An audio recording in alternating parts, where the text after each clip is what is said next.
That very kind introduction. I would like to greet the officers and those who have been kind enough to invite me to your annual convention. The District Governor, Jojo De Guia Jr., the representative of Rotary International, the President's representative, IPDG Hong Shui Chen, the past and present district governors, and I mean everybody from the PDGs, the DDGs, the PPs, the BCPs, etc., as well as all the members of the Rotary Club District 3820, as well as their lovely aunts and handsome spouses present here today. Other illustrious guest speakers with whom I am sharing the stage, esteemed guests and friends, ladies and gentlemen, magandang tanghali po sa inyong lahat. Maraming salamat po sa Rotary Club District 3820 sa inyong mainit na pagbati at pati na rin sa pagkumbida sa inyong lingkod upang makasama kayong lahat sa inyong district conference sa taong 2015. Isang malaking karangalan sa akin ang makasama kayo sa umagang ito. Ito ay hindi lamang dahil sa aking kaalaman na katanyagan ng inyong grupo, kundi na rin dahil sa kanyang malakas na impluwensya at magandang reputasyon sa ating lipunan. Kaya naman minarapat ko sa kabila ng aking mahigpit na schedule na makahanap ng oras para samahan kayo dito sa inyong DISCON ngayon. Having perused in advance the tentative program of the DISCON provided to me by your organizers, I could not help but recall a very important issue that has recently occupied the minds and expended the energies not only of the Senate, but also the rest of our country. I am referring, of course, to the bloody encounter between our PNP SAF and the MILF and other forces in Mamasapano, Maguindanao. In a moment of silence, let us all remember the bravery and gallantry of our fallen 44 SAF policemen. May God rest their souls, as well as those of the others that have perished in the same incident. A moment of silence, please, ladies and gentlemen.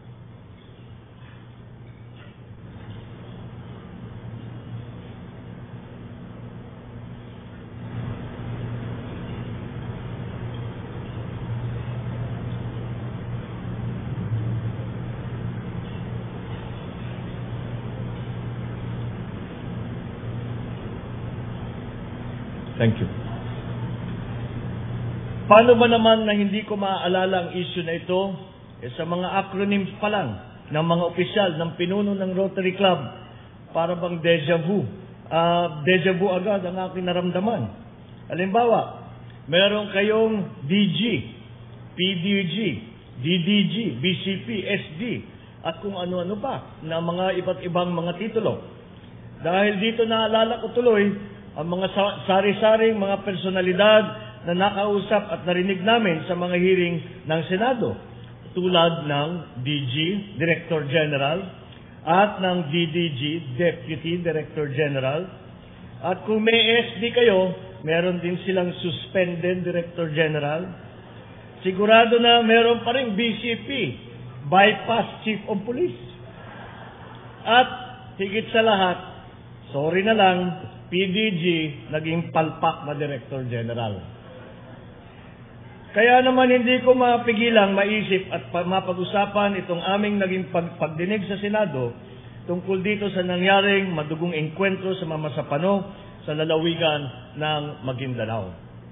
But levity aside, as you have been reading in your newspapers and have been hearing from the news, we have in the last 4 weeks been conducting all kinds of hearings and investigations and inquiries into what happened in Mamasapano on January 25.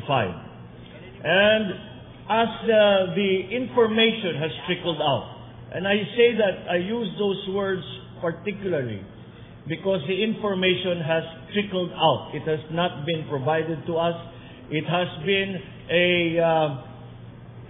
a difficult process in trying to find out the details, as they have not been forthcoming. We have had to conduct hearings. We have had to call all kinds of officials to try and get their view and to try and form a complete picture. And what conclusions can we arrive at, having done all of these hearings? Right now, the Senate hearings on the inquiry onto the Mama Sapano massacre have been finished. We ended them last week, this week, and after that, we are waiting now for the committee report on the Committee on Public Order. However, there are already certain conclusions that we can arrive at. I come to this from a very particular position. As I was introduced, it was mentioned that I am the chairman of the Committee on Local Government in the Senate. That brings the entire issue of the Bangsamoro Basic Law before my committee. Because, as you remember, the Bangsamoro government is being organized as a regional government, and therefore it has to be categorized as a local government. And as a local government, it comes before my committee, and that is why I have been hearing the BBL for a very long time now. We have conducted hearings in Mindanao last year. We have continued to conduct hearings, and we were planning to conduct further hearings in Jolo and Zamboanga before the terrible tragedy that occurred in Maguindanao. And so I had suspended all the hearings of the Senate and on the BBL whilst we conducted the inquiry on the massacre in Maguindanao. And that is what we have done. And as I have said, although the official committee report has not yet been issued and is still in the process of being prepared, I think that specific to the BBL, never mind, I have not, my particular focus has, of course we are interested and curious, and we need to know what happened between the PNP and the AFP. We need to know what happened with the MILS. But of course, in my view, I always keep in the back of my mind that we still have a draft Bangsamoro Basic Law that needs to be studied and, if necessary, rewritten, amended, so that the Bangsamoro Basic Law will be a good one and will be part of the peace process that will actually bring a true and lasting peace to Muslim Mindanao. So, what are the conclusions that we have come to?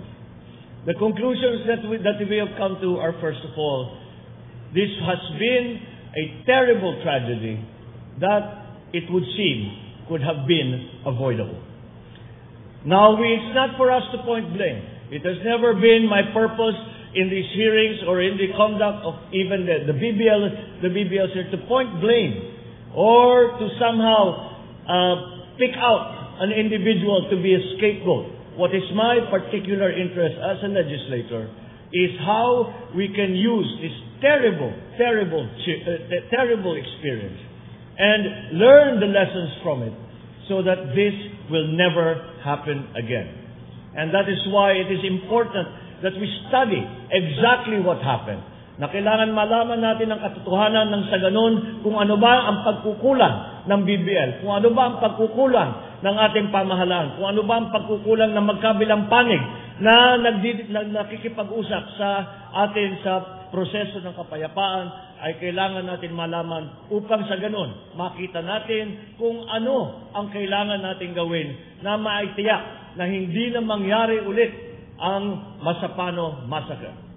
Kaya ito ang aming layunin na sa pag-aaral at sa pagdinig sa mga pangyayari sa mga Masapano ay matutunan tayo at makikita natin kung ano ang pangangailangan, ano ang pagkukulang ng ating BBL pang sa ganun, pag naipasa na ito ay magiging isang matibay at makabuluhan na batas na magtataguyod ng isang proseso, isang pamahalaan na lokal sa Muslim Mindanao na magdadala ng kapayapaan.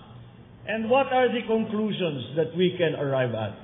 The conclusions we can arrive at is, first of all, there is blame enough for everybody, and there have been many mistakes on both sides of the picture. We have what has been focused on mostly in the hearings, and I'm sure that is what you have been seeing, especially since we were televised live during our hearings, and having sat in every single minute of those hearings, what are the conclusions that we can arrive at? Maliwanag na maliwanag, hindi nagkakulang ng koordinasyon ang PNP at ng AFP. Paano nangyari ito? Madalas naman mag-operasyon, mag-mission ang PNP at ang AFP na magkasabay. Sila ay nagte-training, nagte-training sila na magkasabay. At bakit ngayon nangyari ito na naging magulo ang kanilang koordinasyon? At isa sa malungkot na nangyari sa aming pagdinig ay nakita natin ang ating mga uniform services, ang PNP at saka ang AFP na nagtuturoan, nagsisisihan. At hindi kasi dapat ganyan ang mangyari. Dapat naman sila, they are members of the uniform services, and therefore they must be coordinated and they must work together.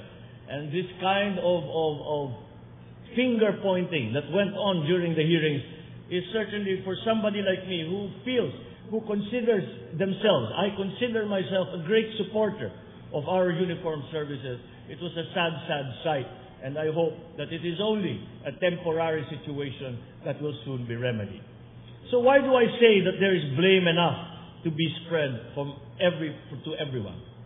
Well, what was focused on during the hearings was the lack of coordination between the SAF-PNP and the AFP. Dahil sinasabi nga na yung alam na ng lahat ang ibig sabihin ng TOT, time on target, na sinasabi na yun ang naging procedure na sinundan ng SAF. Hindi naman problema itong time on target. Yung time on target is a standard operating procedure. Nasa sa mga commander yan na mamimili kung ito ang ating susundan na procedure o ibahin natin anong klaseng coordination ang gagawin, etc. Ngayon, nagkagulo-gulo.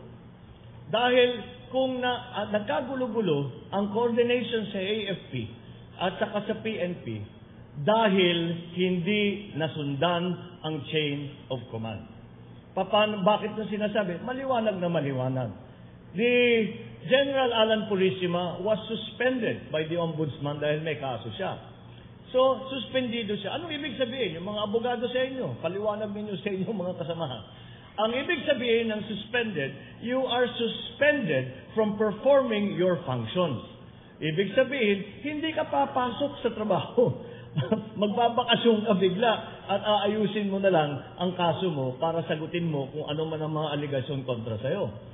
And that is what a suspended officer official means. It is called preventive suspension specifically so that you are not able to use your position to somehow help your case, to somehow get in the way of the case that is being built against you. And also to give yourself time to prepare that you have a case before you. And that is what suspension means. So being involved in the operation, we now know it was called Oplan Exodus. Being involved with that was a clear violation of the suspension order that the Ombudsman had issued. Hindi talaga dapat hindi man siya pumapasok sa White House, sa Camp Crame. Dapat hindi man siya nakikipag-ugnay sa mga opisyal. Dapat naman hindi na siya kasama sa mga briefing. Ngunit sa hearing natin, maliwanag na nasama siya. And that is where the confusion was between the AFP and the PNP.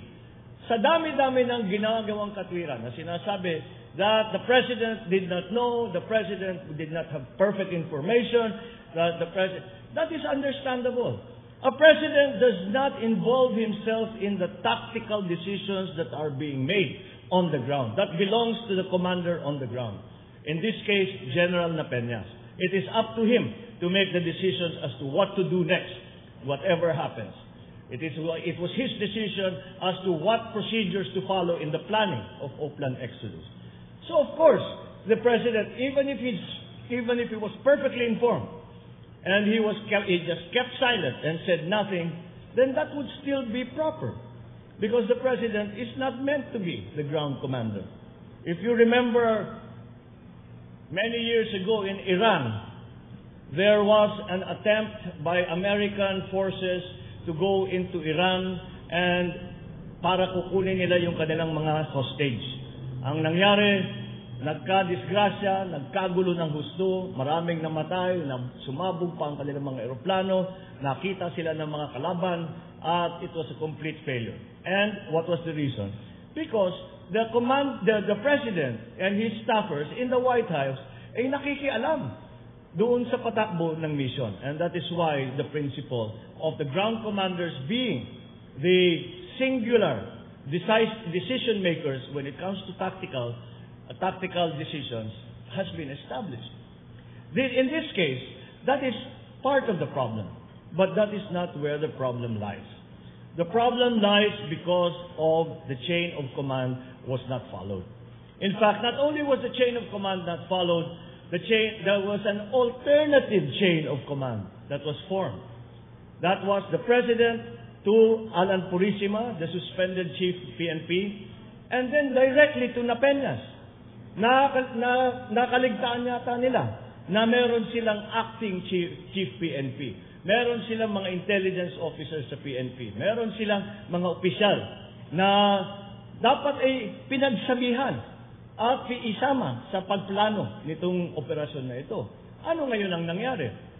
Kung nasundan ang chain of command, maliwanag sa lahat ng mga opisyal ng pulis kung ano ang trabaho nila. May mission tayo, ito yung Oplan, alam ko. Dahil ako ang intelligence officer, ito ang gagawin ko. Ako, alam ko, dahil akong ground commander, ito ang gagawin ko. At hindi na kailangan pag-usapan yan, dahil SOP na yan, Standard Operating Procedure. And so, had the chain of command been followed, everybody on the line, that line of command, would have known what to do and what their jobs were. What happened in Mamasapan? Hindi nag-coordinate ang PMP at saka yung AFP. Hindi natulungan ng AFP noong naipit na ang mga SAP. At sila'y napaligiran na ng mga opposition forces nila. Ang sinasabi naman ng SAP, madali naman pumasok. Dahil magagaling silang sundalo, magagaling silang tropa, kaya nilang pumasok kahit saan. Ang mahirap ay paano nalabas. Dahil pagka pumasok sila, magpuputo ka na, nakita na sila, kailangan nilang may magandang plano palabas, kailangan suportahan ang kanilang itinatawag na exfiltration. There is infiltration, there is exfiltration. Yung exfiltration. Walang pulis, walang sundalo papasok sa isang mission na hindi maliwanag ang exfiltration na plano. And this is what happened. Dahil nga, hindi nasundan ang chain of command, hindi na malaman ng mga opisyal kung ano ang kanilang dapat gawin. Sinabi pa nung meeting ni General Napeñas, Colonel Mendez, ni General Purisima at ng Pangulo, at sabi ni Alan Purisima sa kanyang mga tauhan, paglabas na sa meeting, huwag niyo munang sabihan yung dalawa. Tinutukoy na si General Espina at saka si SILG Marrojas. Ako na ang bahala kay General Katapang, the Chief of Staff ng AFP. Ngayon, ang pagkaintindi ngayon ni General Napeñas ay siya na ang bahalang mag-coordinate sa AFP. At ito'y tinanggap niya dahil iba nga ang patakbo ngayon, hindi yung usual na dati nating ginagawa. Kaya doon nagka-problema. Because of the break in the chain of command, because of the establishment of an informal and undefined new chain of command, that is where the coordination came out. And that is where the problem was, na sinasabi hindi tumulong ng AFP. Yung AFP ginawa lahat ng kaya nilang gawin.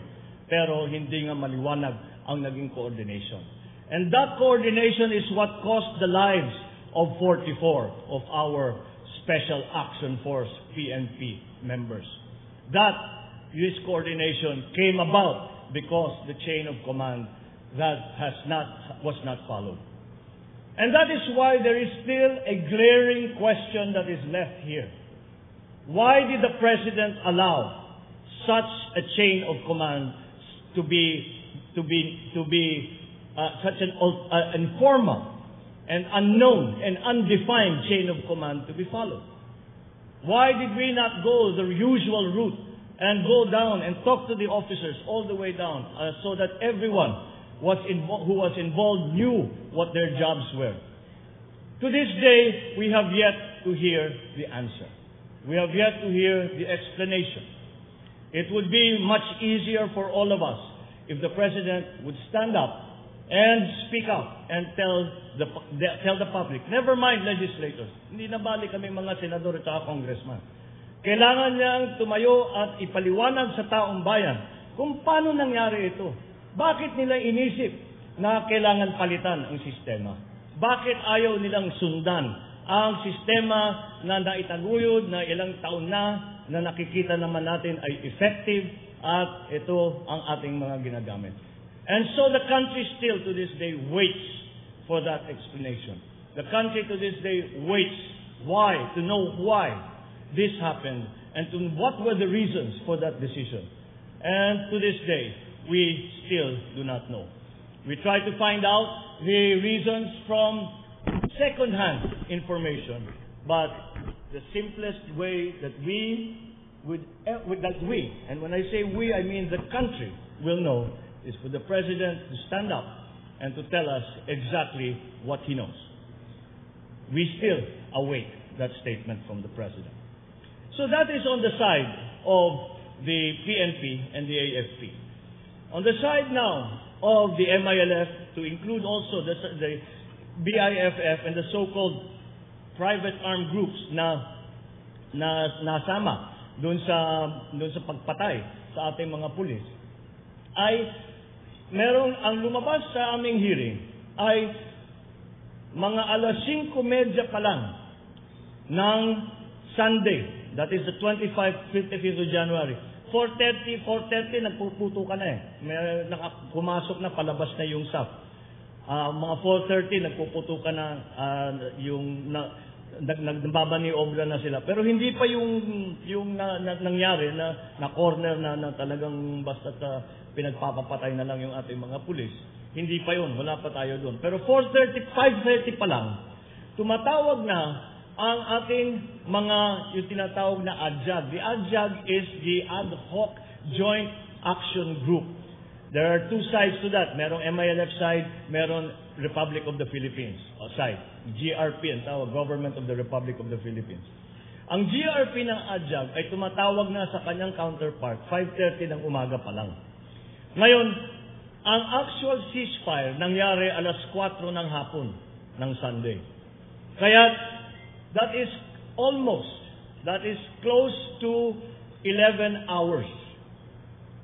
11 hours between the time that the government of the Philippines tried to contact the MILF to institute a ceasefire until 4 o'clock when the ceasefire actually happened.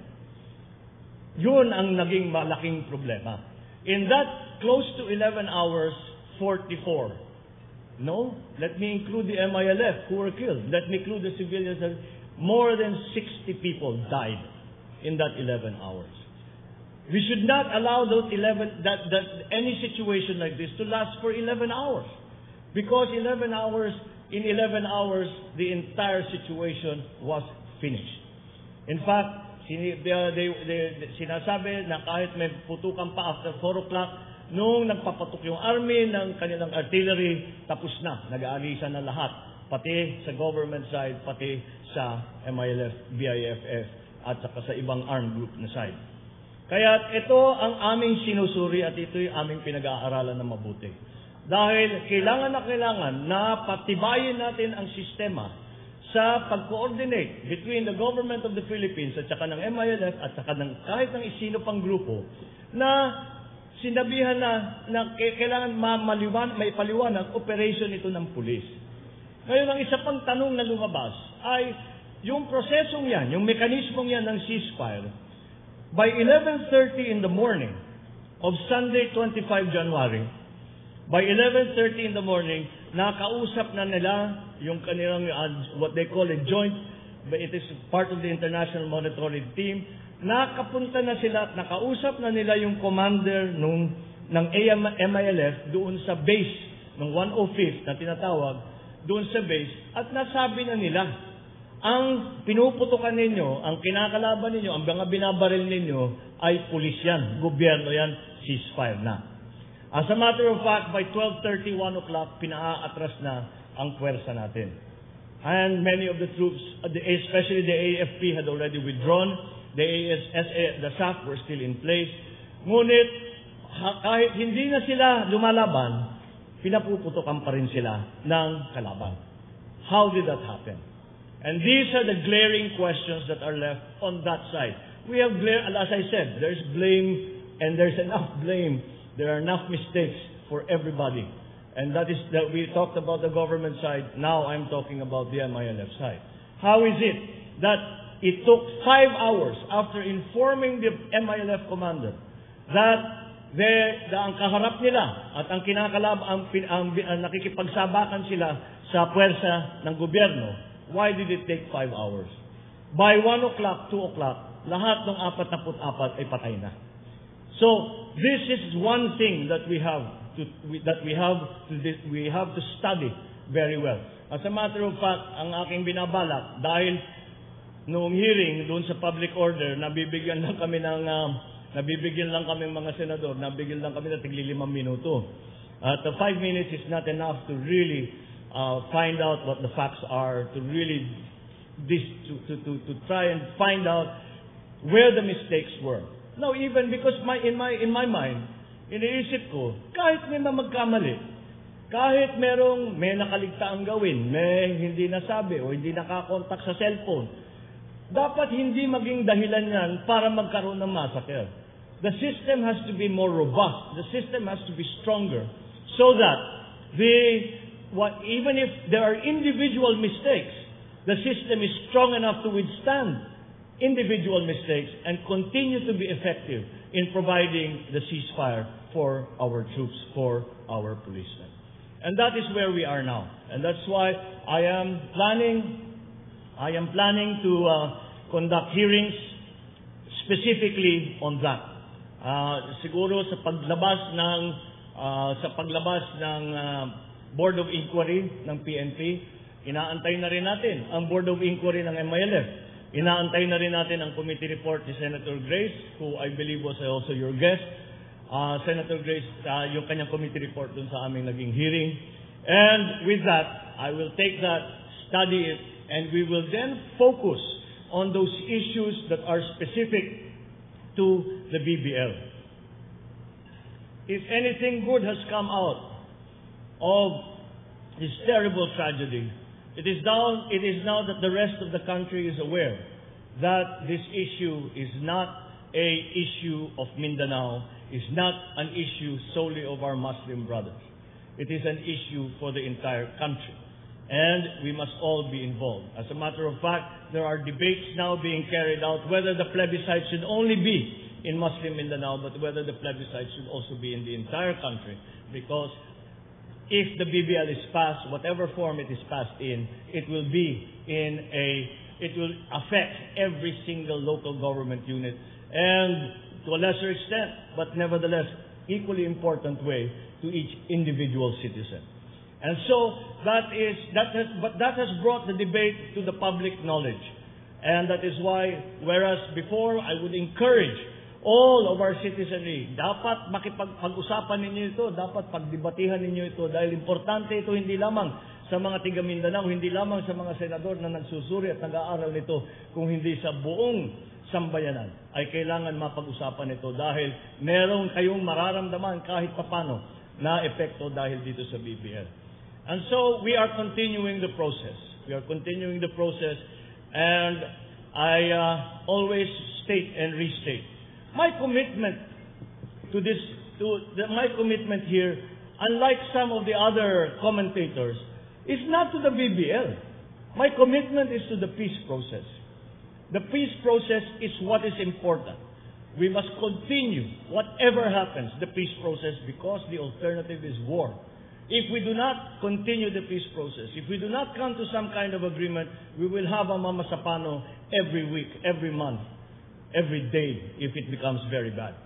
So that is what we are trying to avoid. That is why we are doing this in the first place. My commitment is to that peace process. The BBL I see as merely part of that peace process. And what this incident has brought out is very clearly that it is not the only part of the peace process. There are many other things that we need to think about. What we need to think about are things like, what are the main complaints in Muslim Mindanao? Why has there even been a secessionist movement? That was still in the time of the Spanish, the time of the Americans, the time of every single president that has sat in that position. And the reason are lack of representation, lack of development, lack of attention, basically. And that is something that we need to address. If you remember, after the Tripoli Agreement was signed, there was a massive development focus on Mindanao. So that instead of going to war, instead of going to the hills, those fighters from then the MNLF could find decent jobs, send their children to school, have a decent living so that they can feed their families, they can house and clothe their families. And that is what every single Filipino wants. And for that matter, that is what every single person wants. And that is something that we have to address. The creation of the Bangsamoro government will be perhaps many steps in that direction, but it will not bring us to the end result yet. We still have to think about all the other things that need to be done. We will try as best as we can to include all of those ideas and all of those principles and all of those concepts in the BBL when it is finally passed. And that is something that we are going to be working on. We had hoped in the past, earlier this year, we had hoped to finish it by next month.